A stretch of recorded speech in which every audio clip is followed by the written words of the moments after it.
پرسوں یہ حدیث میں نے پڑھی ابن ماجہ میں کہ ملک الموت کہتا ہے ایتھا النفس الخبیثہ کانت فی الجسد الخبیث، اے خبیث روح جو خبیث جسم میں تھی، اخرجی باہر آؤ۔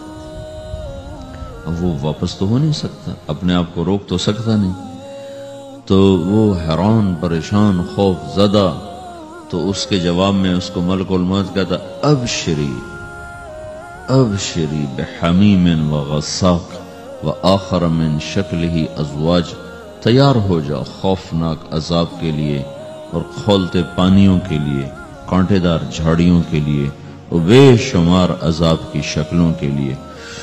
تو اس کی روح کو جب کھینچتے ہیں تو رگ رگ سے وہ کٹ کٹ کے نکلتی ہے، تو سارا وجود زیر و زبر ہوتا ہے، سکرات کا درد ساری دنیا کے دردوں پر حاوی ہے۔ جب اس کی روح نکلتی ہے اور اس کو لے کر آسمان پر چلتے ہیں تو دروازے پر پہنچتے ہیں تو اندر سے فرشتے پوچھتے ہیں کون ہے؟ کہتے ہیں فلاں فلاں کا بیٹا ہے۔ کہا نفس خبیثہ فی الجسد الخبیث، یہ تو وہی بدماش ہے جو بدماش جسم میں تھا، یہ وہ بدبخت روح ہے جو بدبخت جسم میں تھی، اس کے لیے آسمان کے دروازے نہیں کھل سکتے، اسے واپس کر دیا جائے۔ تو آسمان کے دروازے لا تفتح لهم ابواب السماء ولا يدخلون الجنة حتى يلج الجمل في سم الخياط، کہ ان کے لیے آسمان کے دروازے نہیں کھلیں گے اور ان کے لیے جنت کے دروازے نہیں کھلیں گے، پھر یہ وہاں سے نیچے گرائے جاتے ہیں جو اللہ کا قید خانہ ہے سجین۔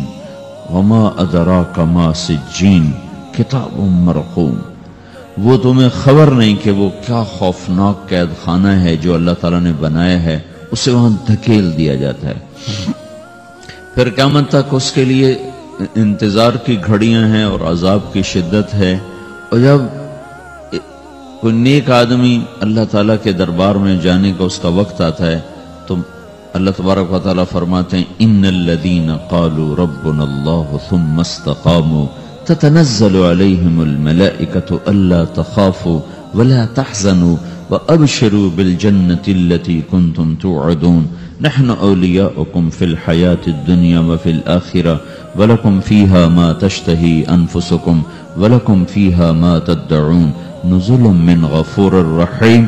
جب کوئی نیک مرد عورت کے جانے کا وقت آتا ہے تو اس کے لیے بھی فرشتے آتے ہیں اور آ کر اس کو خوشخبری دیتے ہیں اور آ کر اس کو تسلی دیتے ہیں کہ آپ غم نہ کریں، پیچھے والے بھی آپ کو مل جائیں گے، آپ خوف نہ کریں، آگے ساری منزلیں آپ کے لیے آسان ہیں، آپ کے لیے جنت بھی تیار ہے، رب بھی مہربان ہے۔ اور حدیث پاک میں آتا ہے کہ ملک الموت اور 4 فرشتے آتے ہیں، وہ 4 فرشتے اس کو سہلاتے ہیں، دباتے ہیں کہ موت کا درد اسے محسوس نہ ہو، اور ملک الموت فرماتے ہیں ایتھا النفس الحمیدہ کانت فی الجسد الحمید اخرجی، اے نیک روح جو نیک جسم میں تھی باہر آؤ۔ کیا کرو؟ وابشری بروح وریحان ورب راض عنک غیر غضبان، آپ کو بشارت ہو آپ کے لیے جنت تیار ہو چکی ہے اور وہاں کی ساری نعمتیں آپ کے لیے میسر ہو چکی ہیں اور اللہ آپ پہ راضی ہو چکا ہے اور اللہ آپ پہ خوش ہو چکا ہے۔ اس پر اس کی روح کو نکالا جاتا ہے، پھر سارے فرشتے اس کو استقبال کے ساتھ جب آسمان پر لے جاتے ہیں تو اندر سے پوچھتے ہیں کون ہے؟ کہ فلاں فلاں کا بیٹا، فلاں فلاں کی بیٹی۔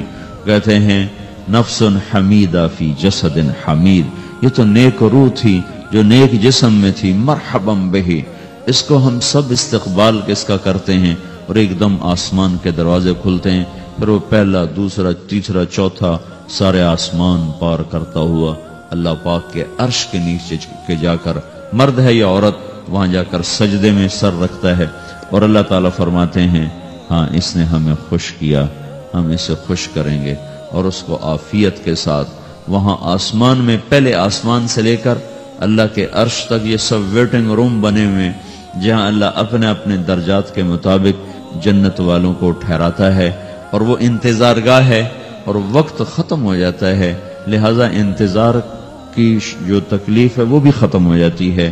وقت ختم تو انتظار کا احساس ختم اور ٹائم کے گزرنے کا احساس ختم۔ تو جیسے اصحاب کہف کو اللہ نے غار میں داخل کر کے تو غار کے اندر سے وقت کو نکال کے باہر پھینک دیا، باہر 300 سال گزرے، اندر آدھا ہی دن گزرا تھا۔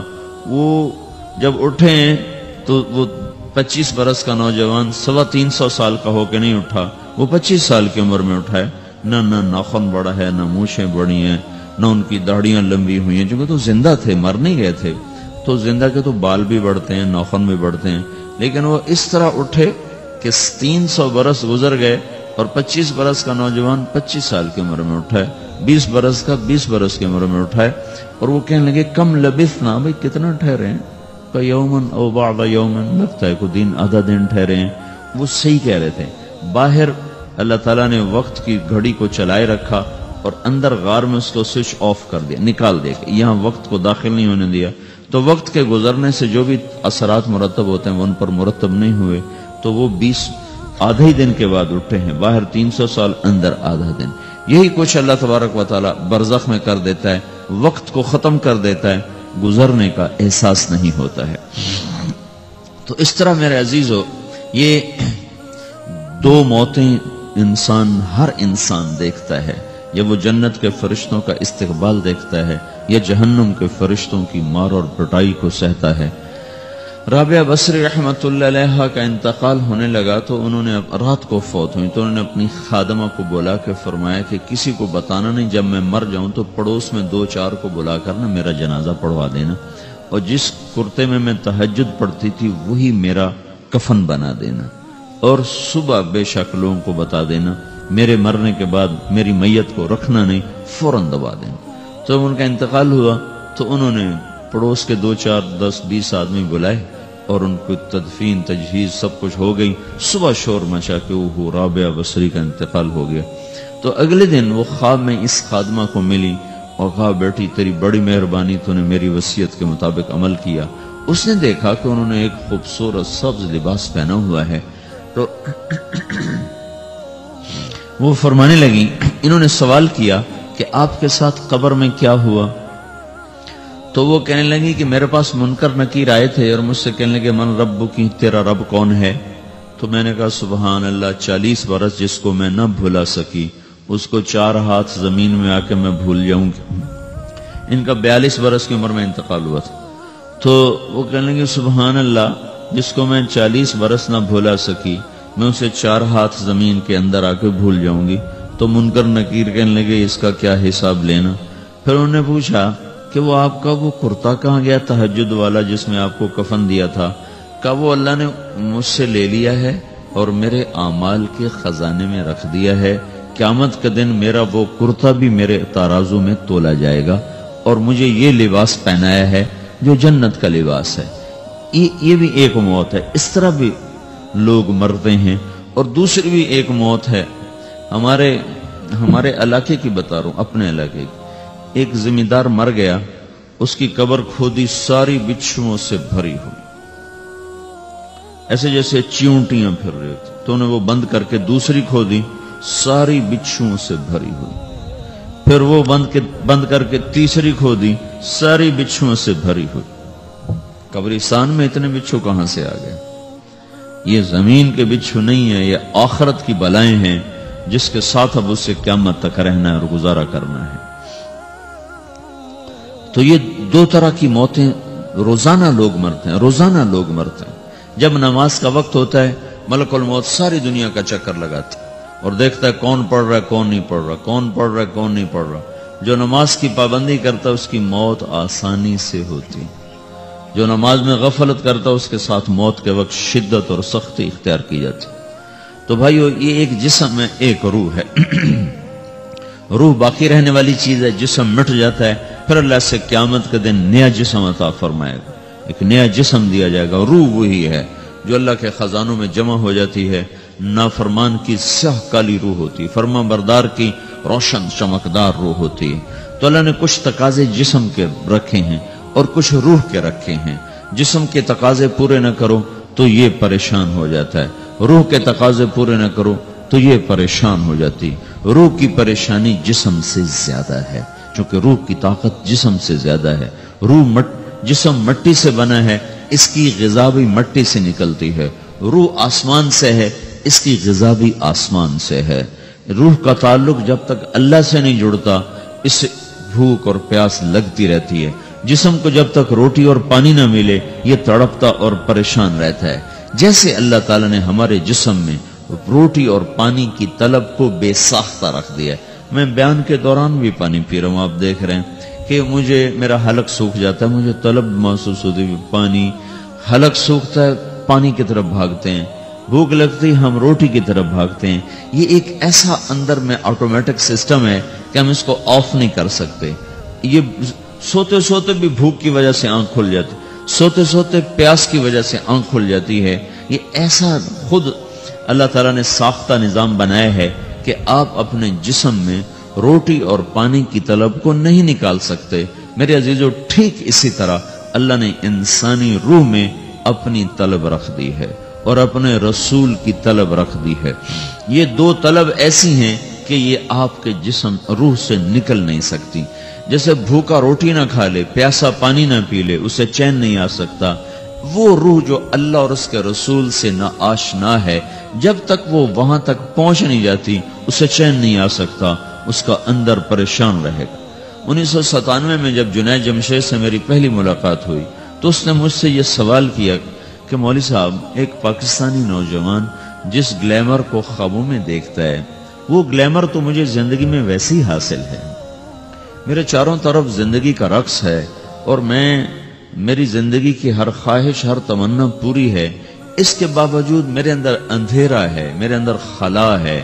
مجھے لگتا ہے میں وہ کشتی ہوں جس کا کوئی ساحل نہیں، جس کی کوئی سمت نہیں، جس کا کوئی گھاٹ نہیں.